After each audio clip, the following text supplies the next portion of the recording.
welcome and good afternoon everyone. So I request everyone to log in with the Kahoot pin displayed in the slide as well as in the chat box.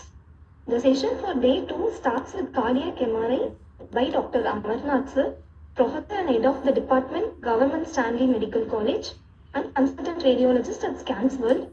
Now over to you sir.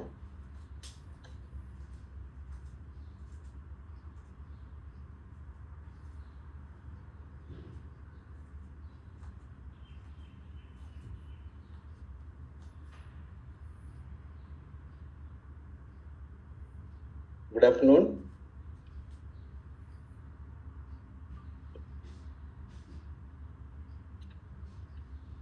Shall I start? Yes, sir, you can start. Yeah, the screen is visible, no? Yes, sir. Okay. So today, next 30 minutes, I am going to talk on basics of cardiac MR, because cardiac MR may be one of the questions. Some recent advances may be asked in your theory examination. So we are going to highlight a few of the cardiac. Recording in progress.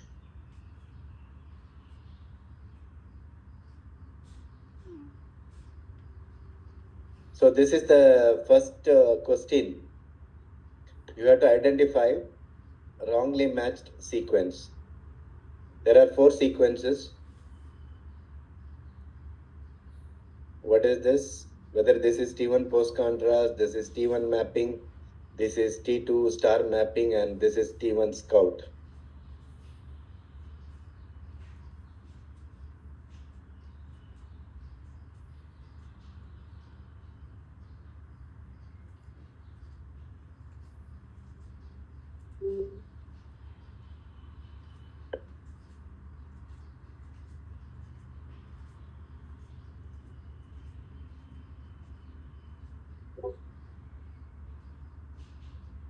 I think most of them answered D, but the wrongly matched answer is A. The first sequence is T1 post contrast. This is not T1 post contrast. This is T2 fat sat, just to see the edema. Okay, this is T1 mapping, and this is T2 star mapping. I will say how to identify it.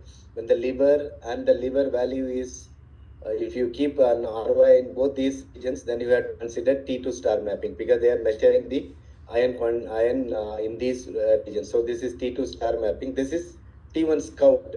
So we acquire multiple milliseconds to know the cardiac nulling. So we'll again talk to that a little later.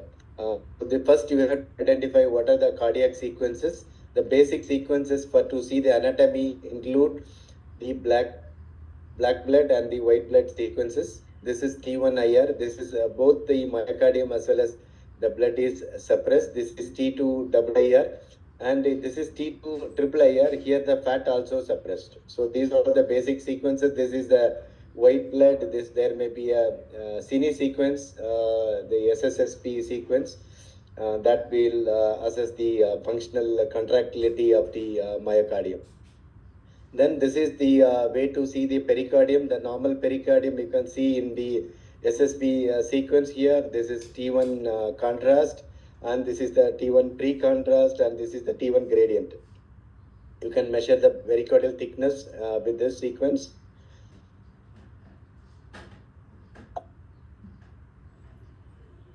And coming to the other sequences, we have seen the T2 based sequences. Then we have the SSP. I told you true phase spin Siemens, Fiesta ING. So this is to assess the contractility. This is the normal contractility. If there is a less contraction, we call it as hypokinesia. If there is no activity, then we call it as akinesia. There will be a paradoxical outward movement, then we call it as these are all the few things that we have to see in the Cine imaging. Then we have the phase contrast, same phase contrast in the neck imaging, where we are measuring the value, CSF flow. These are all same sequences to measure the velocity across the pulmonary artery, aorta, same like CSF flow or the neck vessel imaging. Then we have T1 and T2 mapping. I will just show a few examples, and the T2 star weighted imaging. dynamic contrast angio for congenital heart disease to know the VSD, ASD, or PDA, everything. But we won't do in the adult cardiac. The adult we will do perfusion imaging, then T1 scout, then we move to the inversion recovery sequence. That is a very important sequence to assess the delayed enhancement. And very few centers they do coronary angiogram, but ideally it should be done with the CT. These are all for completion sake, and there is a recent advances of 4D flow sequence. These are all the sequences that we use in the cardiac MR.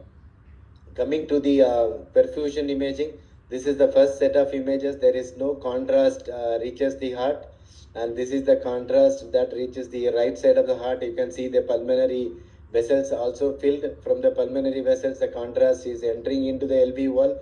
Now the myocardium is dark. After the LV reached, the myocardium is also perfused. So the myocardium is enhancing. If there is no enhancing, we call it as perfusion defect. So this is very simple to interpret the perfusion imaging. Coming to the T1 scout, we acquire post contrast 10 to 15 minutes. We do the delayed late gadolinium enhancement. For that, we do PSR sequence. Before that, we have to identify the TI, best TI to do the late gadolinium enhancement. So we do multiple TI scout. This is the earlier scout images. First, you will see the inversion of the blood. Okay, then subsequently you will see the inversion of the muscle. Okay, this is very important, and we will see the select this 242 milliseconds to occur the late gadolinium enhancement, because it is the myocardium is completely nulled, so that we can see the enhancement as a white. Okay, so this is the that's why we do a T1 scout. And if the myocardium nulls before the blood, then we have to consider amyloidosis. So this is very important. And in cases of HOCM, there may be early myocardial nulling, patchy areas that indicates there is a fibrosis. So this T1 scout is not only to help the optimal myocardial nulling time, but also useful to diagnose amyloidosis, and there is a fibrosis in the cardiomyopathy. Coming to the other sequences that we discussed, the stage sequence to see the edema. If you want to quantify the edema, then T2 mapping. Both are T2. So just by looking at our eyes, then we can use stir. If you want to measure the edema, then we have to do T2 mapping. Then T1 to look for fat and hemorrhage, T1 mapping to look for the fibrosis and the extracellular volume. Then we have early enhancement in myocarditis and late gadolinium enhancement that we are going to discuss in the subsequent slides. So coming to the T1 mapping sequence, we acquire multiple inversions in the plane as well as 10 to 15 minutes contrast T1 sequence. T1 sequence with multiple inversion times. So we get multiple values of the blood and multiple values of the myocardium, like diffusion weighted B0, B500, B1000. If you are doing multiple 2 to 3 values, then we get a map. This is called T1 mapping. So before giving contrast, we call it as a T1 native map, and this is a post contrast. It is a T2 enhanced mapping. So we get the T1 value of the myocardium, and we get the value of the blood. And this extracellular volume is calculated based on the myocardial T1 post contrast, myocardial value on the pre contrast, as well as the blood T1 post contrast and blood T1 pre contrast. So this is the very simple sequence. They will do pre contrast T1 and post contrast T1 with varying inversion, so we get a mapping. So that's all about T1 mapping. And we get the T1 native values plotted here. The normally the T1 values are around 1000. So this will come around 1000. If it is 1200, then you have to consider amyloid or acute MI. Whereas if it is lower, then you have to consider lipomatous hyperplasia. Similar, if the extracellular value is 70% or 80%, then we have to consider amyloidosis. Both will increase parallelly. Just I told the normal value of the T1 is around 1000. You can just see this is a normal T1 value. You can see the normal T1 native value of 84. So T1 native is pre-contrast, T1 post contrast, they put it is T1 enhanced. Coming to the T2 mapping, this is just to identify the edema. Sometimes we may not pick up the edema in the stir sequence, whereas in case of T2 mapping, we can confidently say this is the normal myocardial color. You can see here there is an edematous color. There is a change in color, so this is an edema.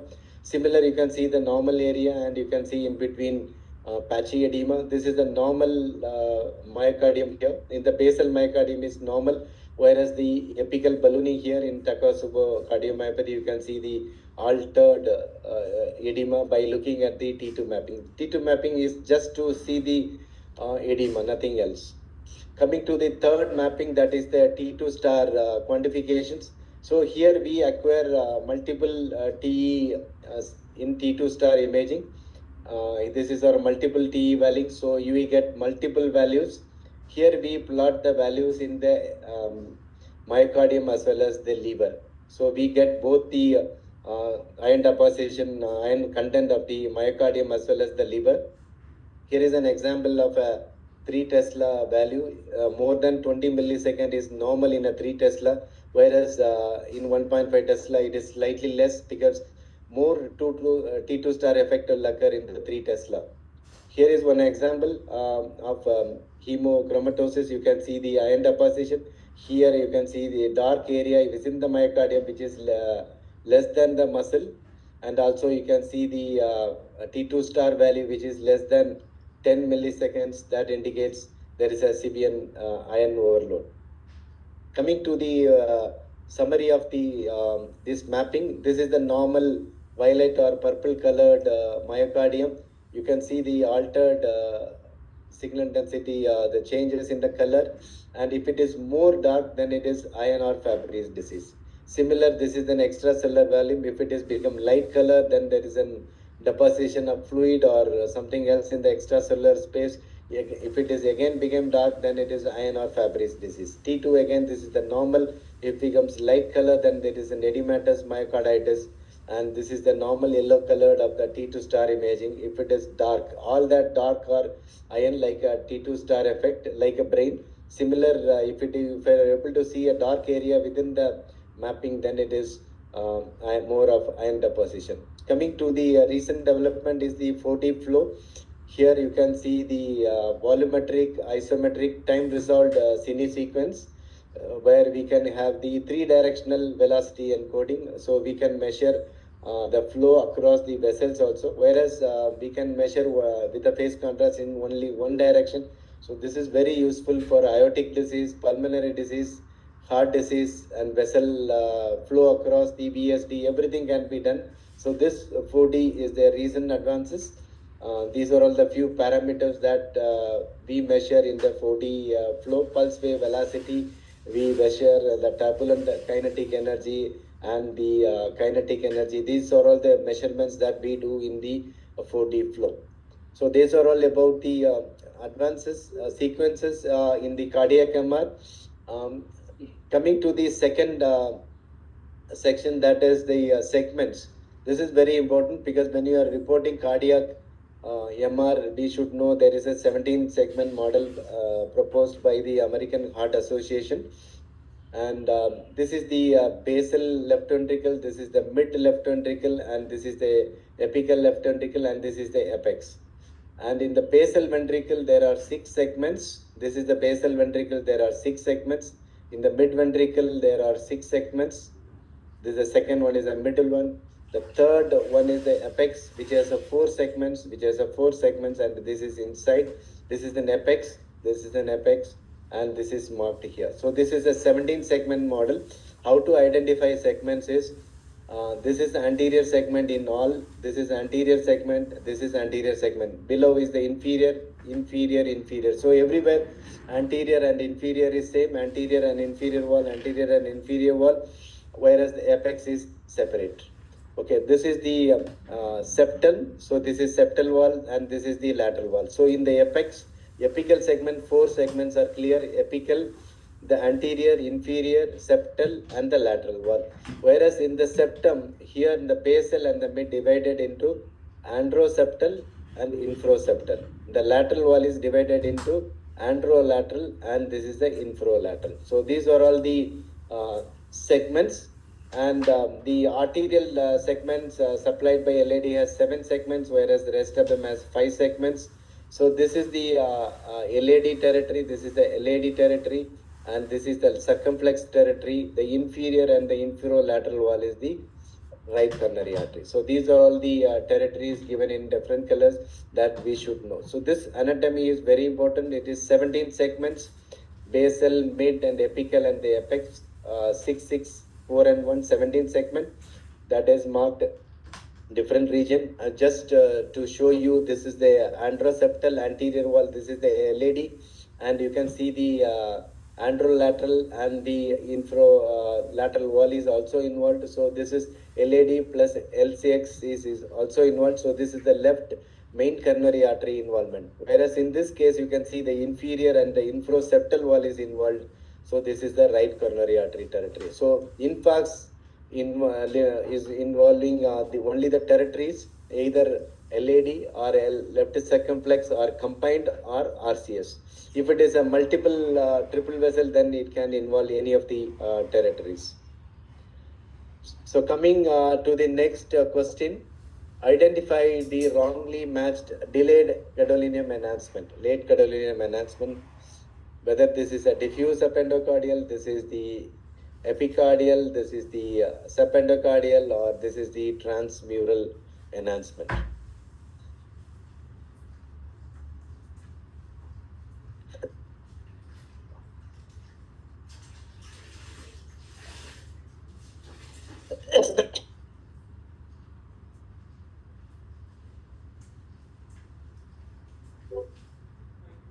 I think most of them answered B, but the answer is C. Okay, this is correct. Diffuse subendocardial. So this is not less likely to be cardiac.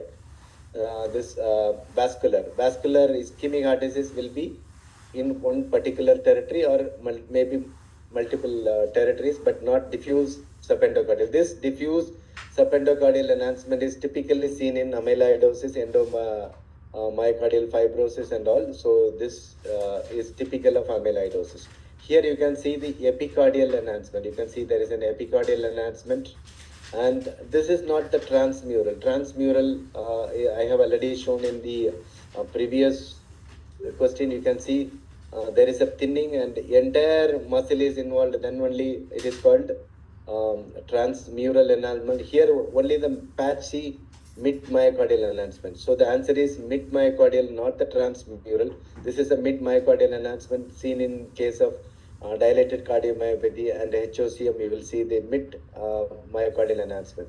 This is the subendocardial because you can see the rest of the myocardium is seen. We have to identify the correct type of enhancement so that we can diagnose correctly. So usually this delayed enhancement is done after 10 to 15 minutes. This is the typical subendocardial infarction. Subendocardial infarct, it is involving the vascular territory of RCA. Usually it starts from the subendocardium, then involve mid myocardium, and then it becomes the transmural. This is called wavefront involvement of the infarct. Without subendocardial involvement, it won't involve the epicardial involvement. So when you see epicardial enhancement, there is no ischemic heart disease. No infarction will be given because it always starts from the subendocardium. That is the rule. It always starts from the subendocardial region, then progress to the mid myocardium, then it reaches the epicardium, then it becomes the transmural. This one is the first example of the global subendocardial amyloidosis and hypereosinophilic syndrome, that is endomyocardial fibrosis. These are all the conditions you get diffuse. This is the patchy and mid myocardial enhancement that we have seen on the case example C, and this is an epicardial. When you see epicardial, then you have to consider sarcoid and myocarditis. This is another patient, 56 years old male, presented with breathlessness. He has chest pain. Now there is a transmural because there is no dark areas here. There is a transmural enhancement. It involves the LAD territory maybe slightly extending to the LCX. Now question is whether this is an acute MI or chronic MI. Because you are able to see there is an edema here. You can see the stir. So this is an acute MI. And you are able to see there is a transmural infarct because there is an transmural enhancement. And you can see there is a non-enhancing hemorrhagic area here. This is due to microvascular obstruction that indicates a poor prognosis. So these are all the things we have to see. Whether there is an acute or chronic, we have to see the T2 stir. If there is an edema, then we can say there's an acute infarct. If there is a thinning of the muscle, then it is a chronic infarct. Other things we will see in the ischemia include stunned myocardium and the hibernating myocardium. Stunned myocardium is seen when there is an acute infarct, the heart muscle becomes stunned. The perfusion will be normal, but the contractility, there will be a hypokinesia will be there. So each and every sequence is important. Don't look at only the late gadolinium enhancement, because gadolinium enhancement is normal in stunned myocardium and hibernating myocardium, but there may be a perfusion abnormality or the myocardial contractile abnormality. These two are treatable condition. So we should know the stunned myocardium and the hibernating myocardium. These are all about the wavefront phenomenon I told. Whenever there is a 20 minutes blood circulation stop to the heart will produce, there is an early ischemic changes. Between 20 to 1 hour, you will get a subendocardial infarct. 1 to 3 hours, it reaches the mid myocardium. If it is more than 3 hours, 3 to 6 hours, you will get a transmural infarct. So this is the wavefront, always starts from the subendocardial region. And we have to calculate the infarcted area versus the non-infarcted area. The infarcted area is the enhancing area. This is the black color one is the viable area, salvageable tissue. So we have to measure and give how many salvageable tissue, like brain diffusion, perfusion mismatch. This diffusion corresponds to enhancing area. This is the dead tissue that we cannot do anything, whereas the dark one we can salvage. So we have to mention how many salvageable tissue in the myocardium. So this is the subendocardial enhancement. So there is an salvageable tissue. The dark areas are the salvageable tissues are here. Whereas in the RCA territory, you see that the muscle is thin and it is transmural. So there is no viable myocardium to do treatment for this patient. Coming to the next patient. What do you think? This is younger patients, exertional breathlessness, family history of sudden cardiac death. What you see is the thickened muscle. You can see the thickened myocardium here. This is massively thickened. This is more than 21 mm, and you can see the mid myocardial enhancement. So this is a case of HOCM. So this is hypertrophic cardiomyopathy. You can see one another example of thickened myocardium here. This is the entire myocardium is involved. This is a circumferential type. You can see the entire myocardium is involved, and this is the you can see the this is the left atrium. You can see here this systolic anterior motion. I will show one more example of systolic anterior motion. You can see here. This is the anterior mitral leaflet, which is obstructing the LV outflow. So there is a small amount of blood going into the aorta, whereas there is a regurgitation. This dark one is the regurgitant jet. You can see this is the mitral regurgitation. You can see the anterior mitral leaflet, which is going into the base of the LVOT and obstructing the LVOT. So this is one example, and this is another patient with HOCM. You can see there is a thrombus. This is the example of HOCM. Here again, one example of systolic anterior motion, which is causing obstruction. This is the obstructive type of the HOCM. Another, this is one Kahoot question to identify the type of the HOCM. A, whether this is a subtle HCM, B, it is concentric HCM, C, it is tumefactive HCM, or 4, it is an apical HCM.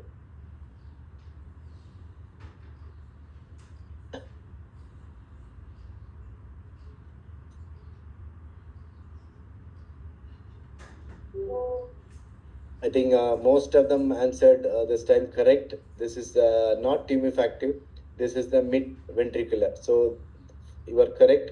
This is the septal type. This is the circumferential concentric type. This is the apical type. This is the mid ventricular type.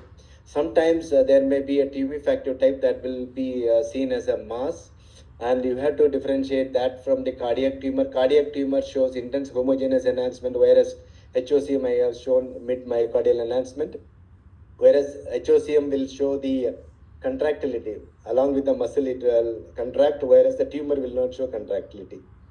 And these are all the types. The diagnosing various criteria are there. Thickness more than 15 mm of the basal septum or the muscle, or there is a criteria where you have to compare with the basal LV wall thickness. If it is more than 1.3 or 1.5 times, that will be also considered. Normally, the base ventricle thickness is 8 to 12 mm in diastole. Sometimes it may be 13, 14 in those who are all runners or athletes, or where there is a hypertension. We have to rule out the secondary causes. And if it is more than 15 mm, then it is mostly HOCM is the diagnostic. And you have to treat this patient. This is one example of septal branch HOCM, and this is post ablation the septal branch, just to show the treatment. Coming to few other conditions, just to show the examples. There is a 60 years old, there is a thickening of the myocardium. You can see myocardium, but the ejection fraction is normal.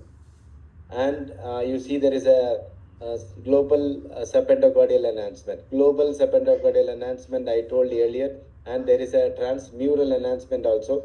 And you can see there is an increased extracellular volume and T1 value. So this is a case of amyloidosis. I told earlier this, when you see a global subendocardial enhancement, you have to consider amyloidosis. This patients presented with non-preserved ejection fraction. Similarly, in HOCM, there will be a normal ejection fraction, or ejection fraction will be more in HOCM. So these are all the ways you have to identify. Classic example of amyloidosis I have shown earlier. There is a earlier nulling of the muscle before the blood. Here is one example. These are all the increased TI value. You can get muscle nulled before the blood. You can see the blood nulling at later stage. That tells it is a case of amyloidosis. And the amyloid also confirmed with technetium 99 DPD or HMBD scan. So this is one of the way to confirm amyloidosis. Amyloidosis is suggested by the cardiac MR. Again, this is more with a nuclear scintigraphy we can confirm with these agents.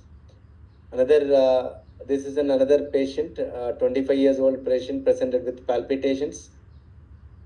So this is ARVC. Previously we call ARVD. You can see there is a prominent trabeculations here, and you can see the crinkled or corrugated appearance of the RVD. So this is a case of ARV.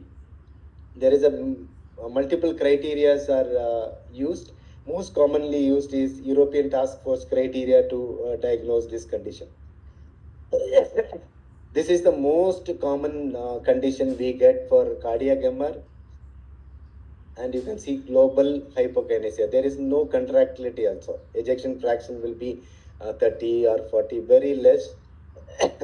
And the dilated chambers, we call it as dilated cardiomyopathy. You can see the mid myocardial enhancement. We have to rule out ischemia. Sometimes dilated cardiomyopathy is an end stage. This is like honeycombing. So this even myocarditis can cause DCM. We have to identify the cause, and we have to tell whether it is an idiopathic or is due to ischemia. Coming to this one, this is a 30 years old male patient with exertional dyspnea, LV dysfunction, and echo shows prominent trabeculations in the LV. Here you can see prominent trabeculations here, and intertrabecular or there is a deep groove is also seen. Here you can see the prominent trabeculated muscles. The compact muscle is thin. You can see there is a prominent trabeculate. This is not the normal myocardium. This is called a fetal myocardium, and this is called a spongiform cardiomyopathy. And how to diagnose is this compact myocardium to the non-compact myocardium. The non-compact myocardium, if it is more than 2.3 times, then we call it as spongiform cardiomyopathy, previously called a non-compaction cardiomyopathy, typically situated in the apical anterior segment and the infralateral segment. And this is one case of a 60 years old post-menopausal female, and triggered by an emotional event. You can see there is a basal heart is contracting, apical heart is not contracting. There is a ballooning of the apex, and there is no enhancement, delayed enhancement.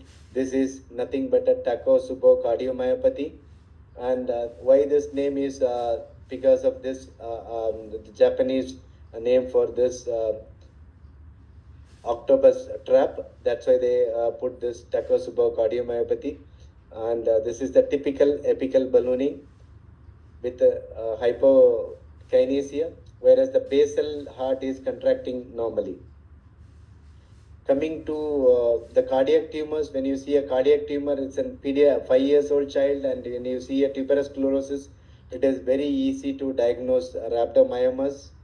And usually the atrial tumors, your doubt is whether it is myxoma or thrombus. When you see there is an enhancement, then it is a myxoma. So you should know the contrast enhancement will be there in myxoma, and atrial fibrillation is present in case of thrombus, because that leads to the thrombus. And occasion is the thrombus usually in the appendage than in interatrial septum, whereas myxoma is typical in the interatrial septum. This is my last case, just to show this is one of the exam cases, progressive dyspnea. And here you can see both the ventricles are small, the atriums are dilated. When you see both ventricles are small, atrium is biatrial enlargement, you have to think either restrictive cardiomyopathy or there is a constrictive cardiomyopathy. Here you can see the SSP sequence shows paradoxical septal bounce. Normally it will bulge only to the RV side. Here you can see there is a paradoxical movement to the left side. And again, you can see there is a, in expiration, you have to see the free breathing. In the free breathing inspiration, you have to see the paradoxical movement. Normally it will be on the RV side. If it goes to the LV side, then you have to consider the constrictive pericarditis. CT shows the pericardial thickening and the calcifications. This is a case of constrictive pericarditis. In MR, you have to see the thickening more than 4 mm. This is just to compare the normal LV septal movement. It will be always, most of the times, on the RV side, whereas in case of constrictive pericarditis, there will be a paradoxical movement towards the left side. So to conclude, we have to do all these sequences. I told the usefulness of all the sequences. There are a lot of the criteria like task force criteria, modified Lewis criteria, and modified Mayo-Scalene criteria, and Peterson index. All are useful to diagnose various conditions. Thank you for your kind attention. Thank you very much.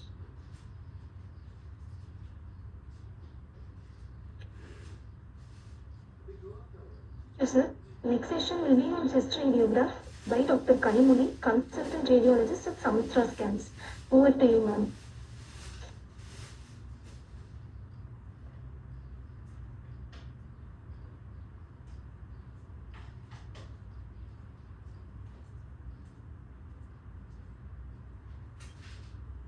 Good afternoon, everyone.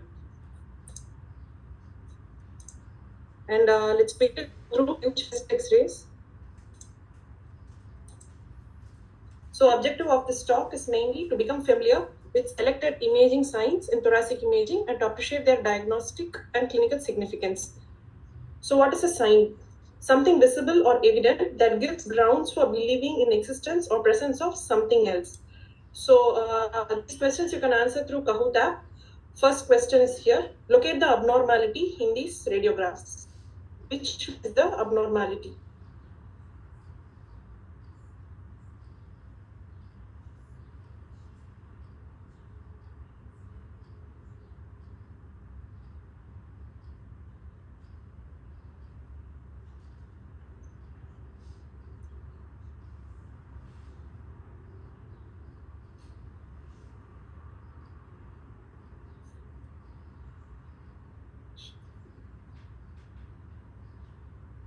Okay, most of you have answered correctly. So it is in the lingula. How do we locate the lesion in the lobes? First, we should know the fissures. So minor fissure in frontal and lateral views. Minor fissure runs from the hilum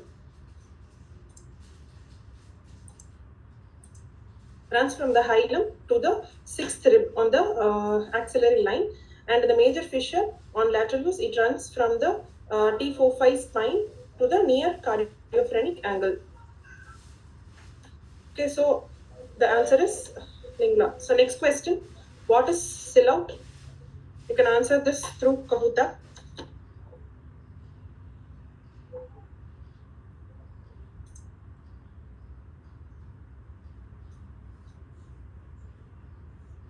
What is silhouette?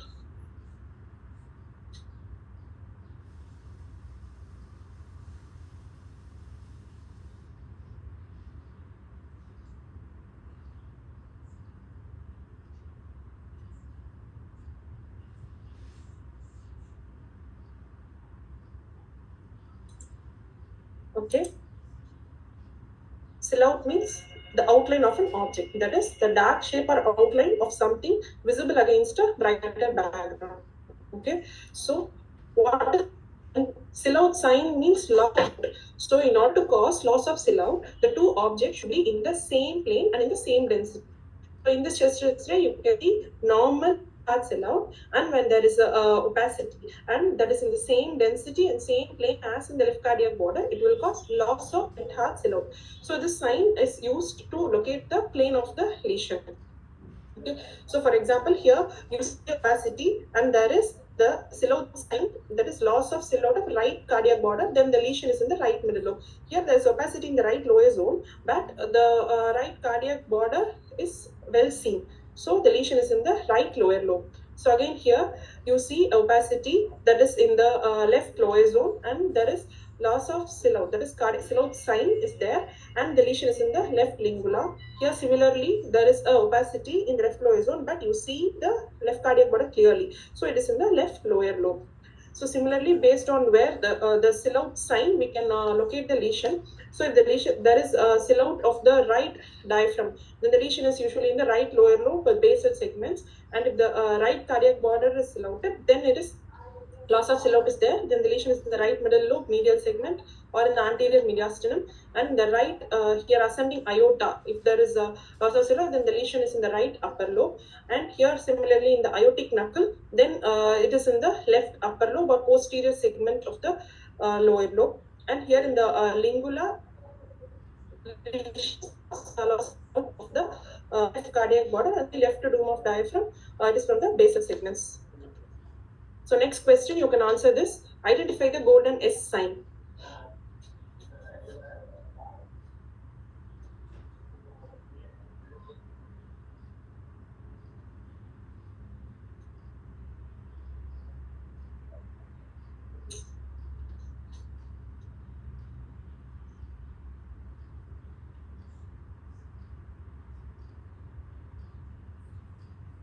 Okay, so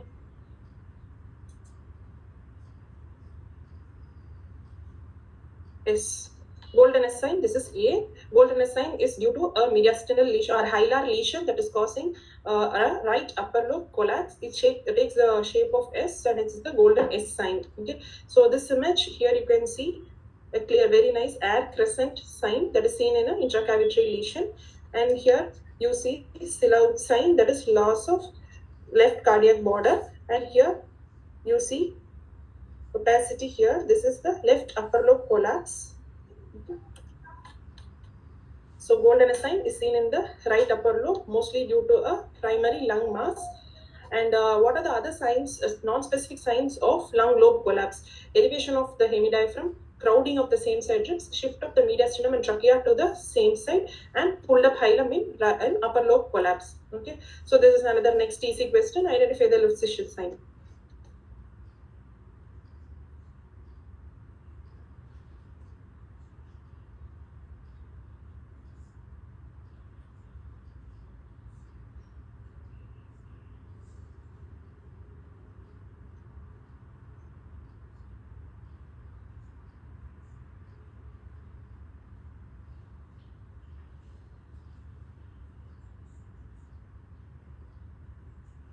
Okay, very good. Most of you are correct. So left sessile sign is A. What is left sessile? Left sessile means air sickle. Okay, so in case of left upper lobe collapse, the collapsed lung moves anteriorly, and there is a small part of the superior segment of the left lower lobe that is interposed between the collapsed lung and the aorta. Okay, so that is the left sessile sign. Here, what you see is the Sales sign, retrocardiac sales sign in left lower lobe collapse, and this is the right middle lobe sellout sign, and here this is the cardiac sellout is maintained here. You see the right cardiac border is maintained, so this is the right lower lobe collapse.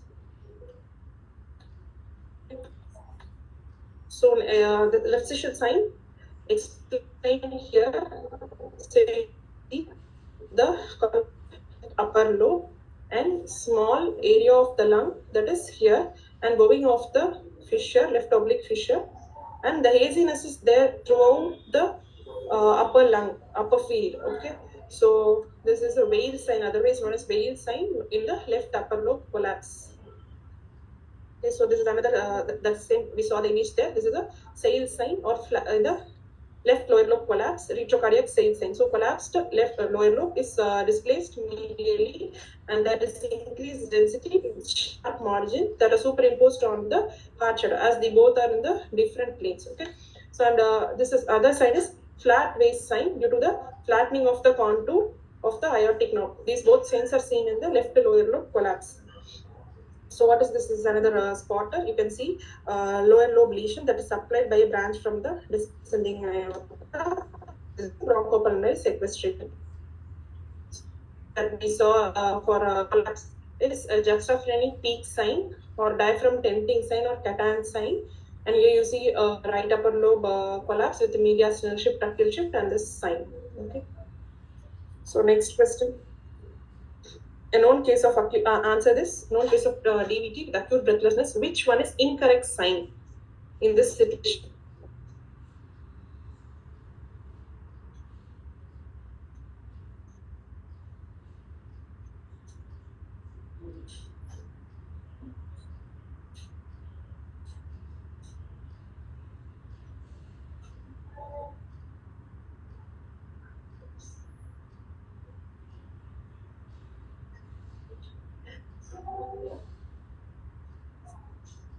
Okay, so the incorrect sign is C, because this is a pneumothorax. You can see a collapsed lung with clear thin margin and air in the pleural cavity. So rest other signs are signs of the pulmonary thromboembolism in a patient with DVT. So here you see Hampton's, there is a peripheral wedge-shaped consolidation that is nothing but the infarcted lung. There is a Hampton's hump, and here you see area of focal oligemia.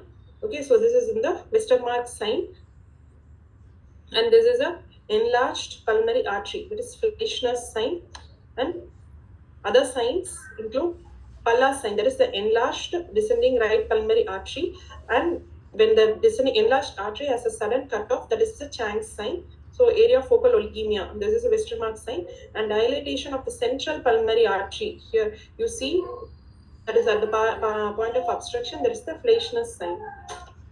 So another sign is the Knuckle sign. Same, it is due to the pulmonary artery dilatation cut off due to the embolus. Okay, this is a very good wedge-shaped opacity. So this Hampton's hump. So here, this is a patient with breathlessness. Here you see pneumothorax. Okay, so this is also here. Also you see a very lucent area. This is a pneumothorax. So the signs in pneumothorax are deep sulcus sign or anterior sulcus sign. It is mainly as the patient is most often in the supine position and the air collects in the non-dependent area. So the air collects in the costophrenic region. That is, so it causes the sulcus, costophrenic sulcus to become very deep. So this is a deep sulcus sign. Okay, so and there is a diffuse hyperlucent hemithorax, and there can also be herniated medial pleurals, mediastinal pleural sac sign. So this is you can see how to differentiate this. What is this and this? So here you see lucent area, but there is a very clear lung margin, and the vascular markings are here. There are no vascular markings here, so this is a pneumothorax. And here you see few strands here and there, but this is a lucent region. So this is a large emphysematous bulla, and this is a pneumothorax. You have to differentiate these two. So next question. Identify open bronchus sign. Please answer.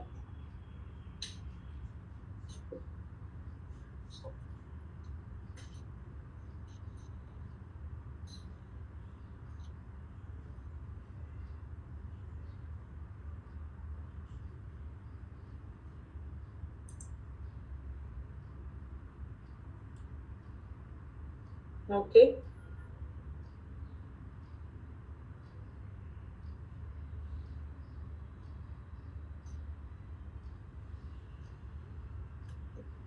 So here, this is the open bronchus sign. At the side of consolidation or opacity, at the side of opacity, we have to trace the trachea into the bronchus. Here you can see the air bronchogram or open bronchus, that is the sign of non-obstructive collapse. It is important because when there is a bronchial cutoff, okay, then there is a lesion, so that is an obstructive collapse. Here, this is area of opacity, but there is no tracheal shift. These are a case of a pleural plaques in mesothelioma, and this is here you see trachea, okay, and there is a right bronchus.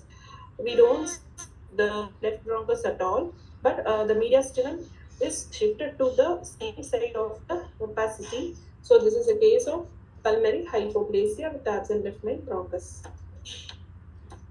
So this is the zoomed up image. So you can see air bronchogram. So non-obstructive collapse. So similarly, you can see fluid bronchogram, that is mucus bronchogram, whatever, it is due to obstruction and the collection of the secretions cause the dilatation of the bronchi. This is a fluid bronchogram in obstructive collapse. So this differential you all be aware of. So unilateral opaque hemithorax without mediastinal shift. First is consolidation. When the next is mild or moderate effusion, imaging done in supine position. Then mesothelioma. You see opacities, pleural effusion, pleural plaques, but there is no mediastinal shift. Then it is mesothelioma. And mediastinal shift away from the opaque hemithorax. Then it is pleural effusion and diaphragmatic hernia. Mediastinal shift towards the opaque hemithorax, to the same side of the opacity. Then it is collapse, post pneumonectomy, lymphangitis carcinomatosa, and pulmonary agencies or hypoplasia. So next question, you identify the air crescent sign.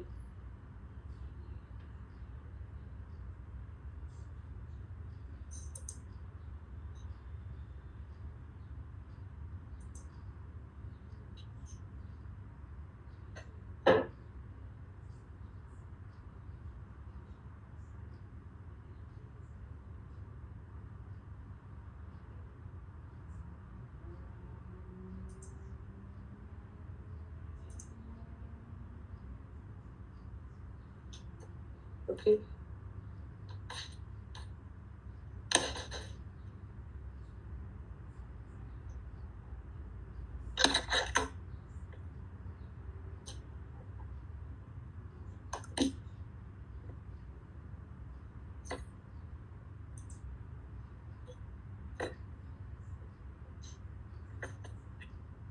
I'm not able to.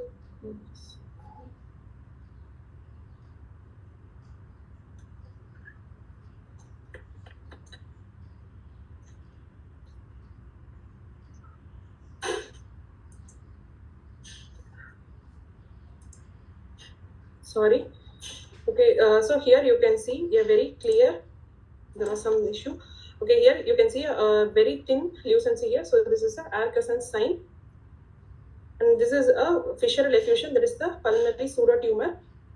And here you see a well-defined lesion, typical location in the right cardiophrenic angle, that is a pericardial cyst. And this is a large opacity seen in the mediastinum. Most common location, this is a bronchogenic cyst. So this is a air crescent sign or monad sign. Okay, so here it is you can see this in cases of aspergilloma. So to confirm this, you have to take a supine and prone CT. When the intracapillary body shifts in position with gravity, then you can think of aspergilloma. When it is not shifting, then you have to think of malignancies and lesions like that. And here you see a lesion, that's the vascular malformity, that is Rasmussen's aneurysm. And next, our favorite case is hydatid.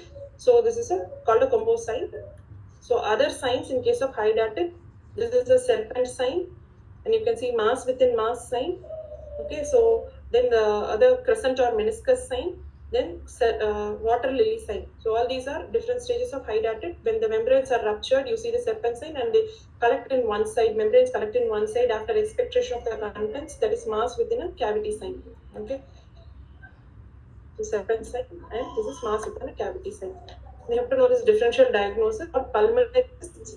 This is a completely air-filled. There is pneumatosis, most common in the pneumatosis. There is post-traumatic, post-infection, staphylococcal infections. Okay, pneumatosis, then cystic bronchiectasis, and diseases with air cyst, LCH, lip, and LAMP. Okay, and metastasis can cause air cyst, mainly in cases of osteosarcoma. Then that can rupture and cause pneumothorax, and neurofibromatosis type 1.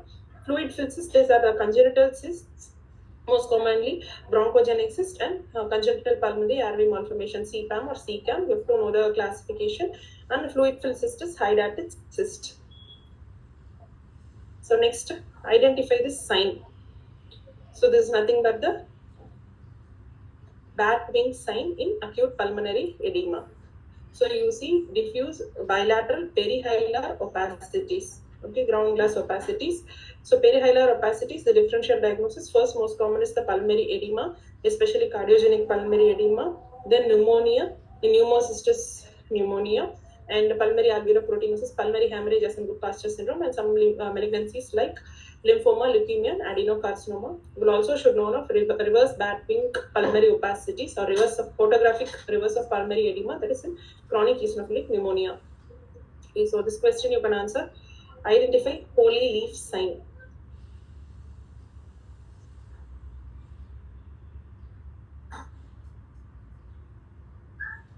Okay, good. So holy leaf sign.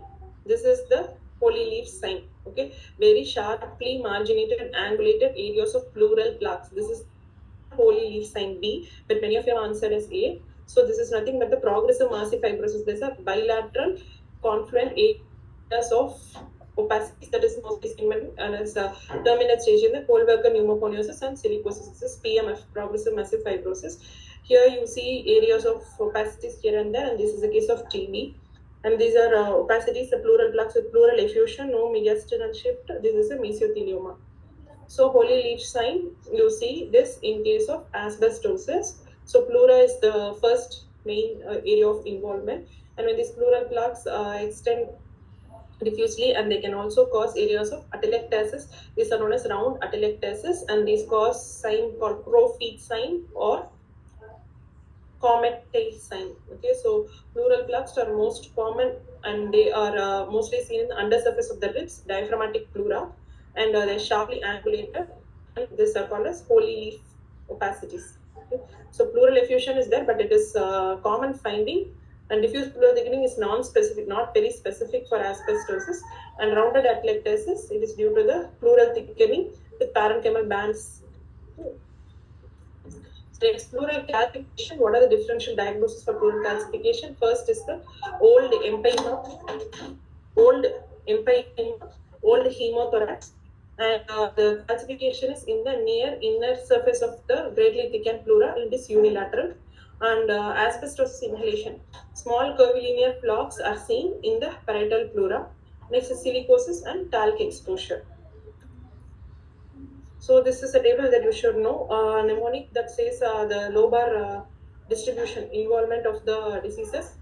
So upper lung involvement is the farmer's lung, ankylosing spondylosis, sarcoidosis, silicosis, tuberculosis, eosinophilic granuloma, neurofibromatosis. FASN is the mnemonic.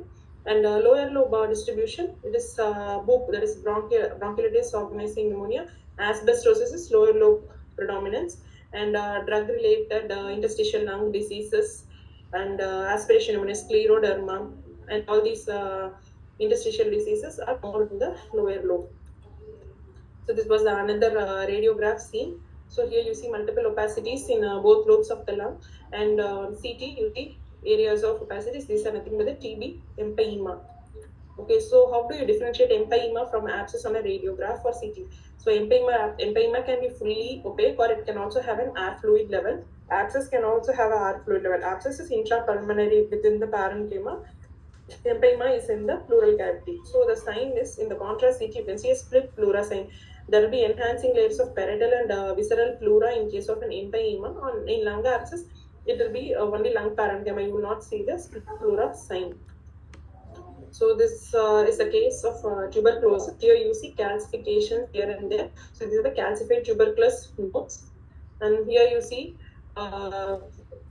areas of multiple calcification or calcification bones from a fibrothorax. So this is a case of calcified empyema. So you can answer this question. Identify finger in glove pattern.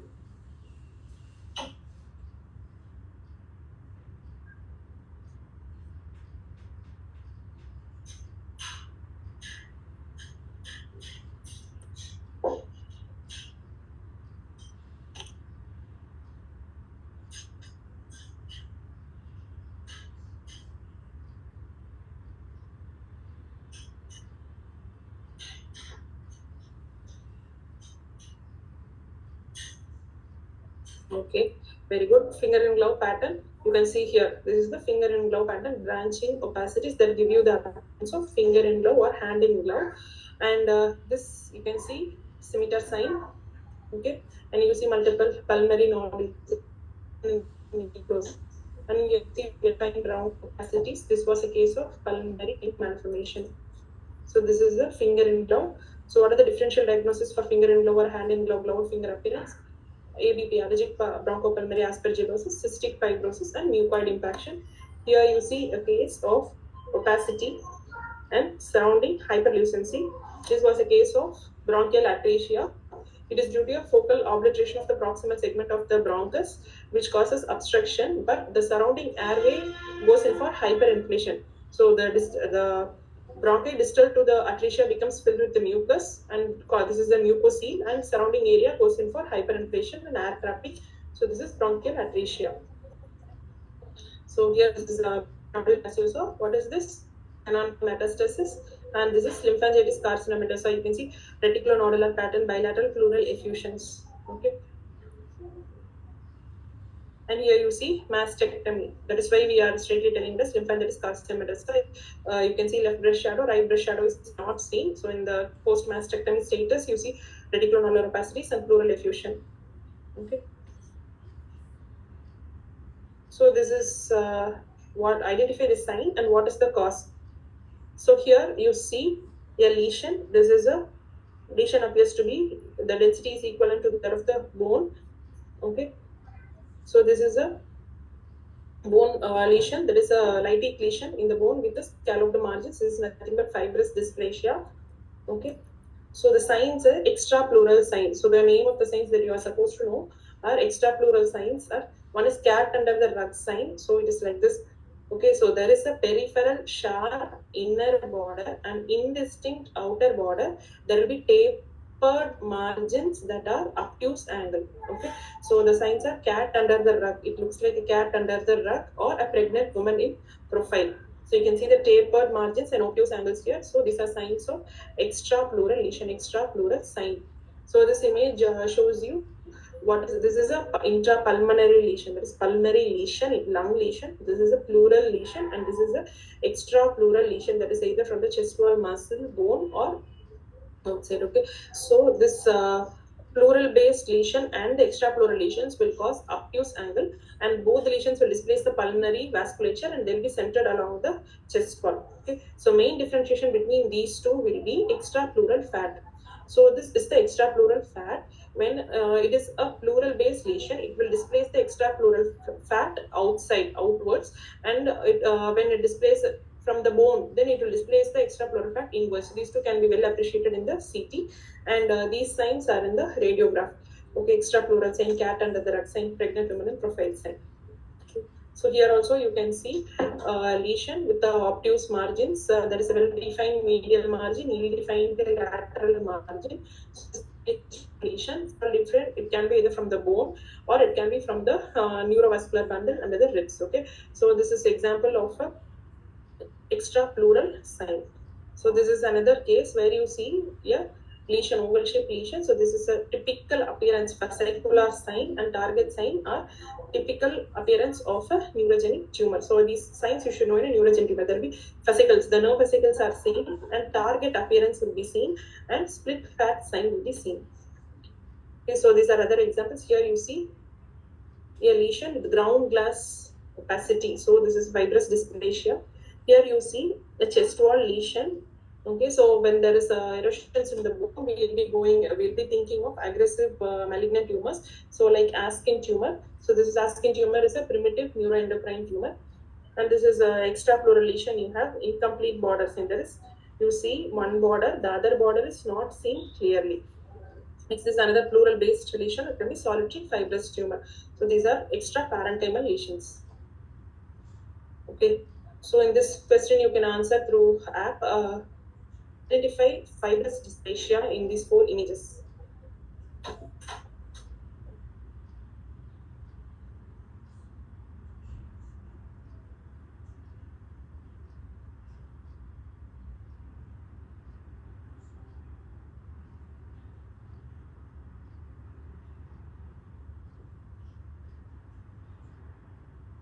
Okay, so fibrous dysplasia. This is fibrous dysplasia. You can see ground glass opacity.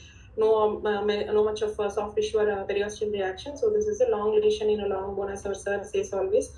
And this rib itself is absent. So this is metastasis that has caused lysis of this there. And here you see multiple lesions with the irregularity. The bone appears irregular, and this is a case of multiple myeloma. And here this is a case of, here you see a soft tissue opacity in this region, and this part of the scapula could not be clearly seen. So this is a case of chondrosarcoma. Next question. Identify the chest wall lesions, which is neurofibroma here. Neurofibroma, chest wall. So come outside the lung. We have finished the lung. We have to see the bones and soft tissues.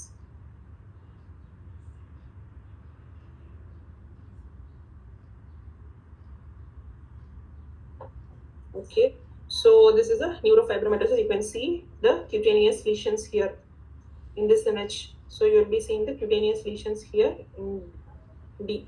So this is a fibrodysplasia. You can see a calcification here. Okay, this is a young patient. You can see a calcification here. This is a case of fibrodysplasia ossificans progressiva. If you see sheet-like calcification, then you have to, when you're suspecting this was formerly known as myositis ossificans progressiva, we'll have to ask the foot radiograph of this patient. Okay, so in the foot radiograph, we'll be seeing few malformations in the first metatarsal on the proximal phalanx or congenital hallux valgus. This image, you don't see the breast shadow. Okay, so right breast is seen, left is not seen. So unilateral, there is hyperlucid left hemithorax, a case of left mastectomy. So this is fibrodysplasia ossificans progressiva. So you see the radiograph, you see short metatarsal, first metatarsal with the deformed phalanges.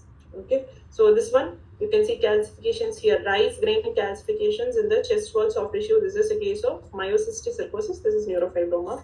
Okay, so identify the chest lesion here, which is rickets, A, B, C, or D.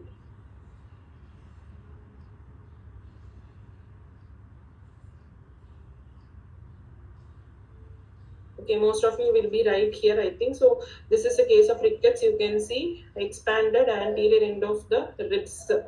Okay, so this is a case of tracheostomy. This is rickets.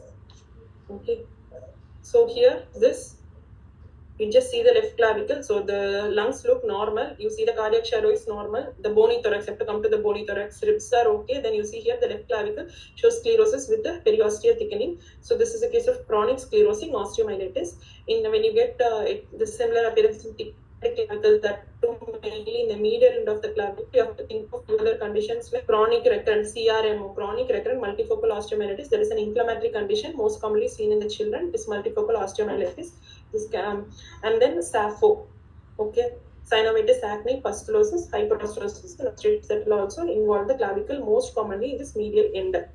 And this one, this is a case of lead poisoning. So chest fully is normal, the clavicle is okay, it is a baby. You'll have to see this humerus also. So extend your view to the humerus, you see metaphyseal dense lines. These are known as lead lines. And this one, you see hilar lymphadenopathy. So typical 1, 2, 3 sign of Garland, that is in sarcoidosis.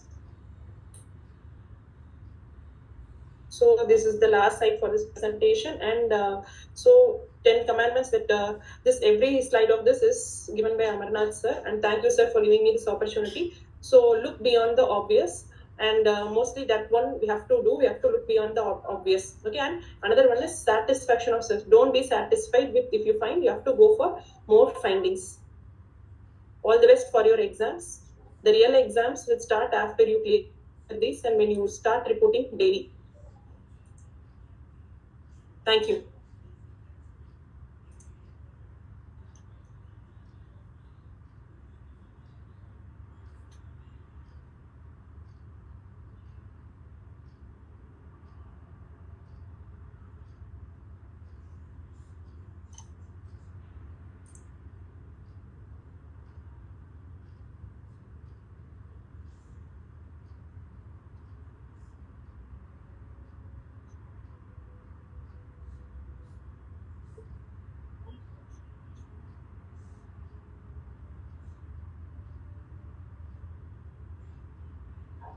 Thank you, ma'am. New Kahoot pin is displayed on the screen. Kindly join the Kahoot with the new pin. So, for the next two sessions, for the next session is on pediatric radiographs by Dr. Shiva Kumar, MDRD, Associate Professor, ICH MMC Chennai. Over to you, sir.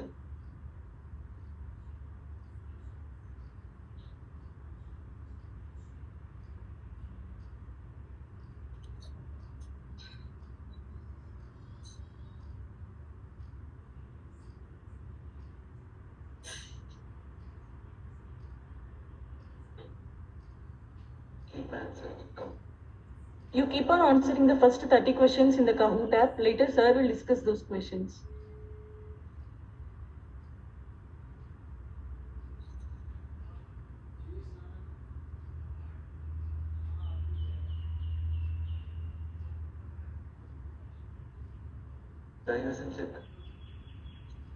Everyone, please start answering the questions.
You can start answering now.